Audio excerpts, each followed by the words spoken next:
Friday prayers at Beijing's most famous mosque. It may not match the majesty of Mecca, but this is still the most important place of Islamic worship in the Chinese capital. More than 12,000 Chinese Muslims made their way to Saudi Arabia to take part in this year's Hajj, the world's biggest pilgrimage.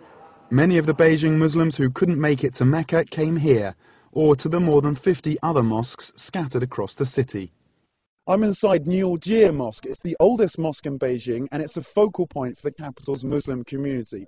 Like other mosques across China, there are restrictions on this one. It has to be registered with the state, and the appointment of the imam has to be vetted by government officials. But despite those restrictions, people from across the capital flock here every week for Friday prayers. My family, my whole family, Muslim. So my father, my mother, grandfather, grandmother. And now in China, more and more Muslim. Lots of my friends, before they are not Muslim, but now they're Muslim. Chinese Muslims aren't technically allowed to attend the mosque before they're 18, though some parents clearly turn a blind eye to that law. The only Qurans allowed are those sanctioned by the state, and teaching the holy book in private is banned. Making the trip to Mecca is also controlled. Chinese Muslims have to join a tour if they want to take part in the pilgrimage. But Xia Zongping, a professor of Islamic studies at Peking University and a practicing Muslim himself, says life for China's Muslims is improving. He points to the growing number of mosques being built across the country. That includes women-only mosques and even female imams, rare in many parts of the Muslim world. There's also been a growth in the number of Islamic groups in the country. The Cultural Revolution was disastrous for all religions in China. Islam was badly affected during that time. But since reform and opening up in 1978, things have improved. Islam has a long history in China, dating as far back as the year 650, when the uncle of the Prophet Muhammad was said to have been sent as an official envoy to the Chinese emperor. Islam's influence can still be seen in many towns and cities across China, and Professor Xia says the religion is now seeing a revival. In southeastern China, there has been a religious revival as the economy, society and education have developed. In the northwest of the country, people practice a more traditional form of Islam. The government says there are now 23 million Muslims in China. Professor Xia says that number is increasing, but adds that the government statistics are unreliable.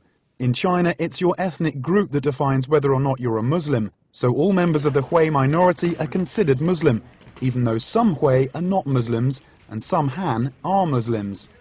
The policy regarding Han Muslims should be adjusted. For example, whether or not someone can be buried in a Muslim cemetery depends on their ethnic identity.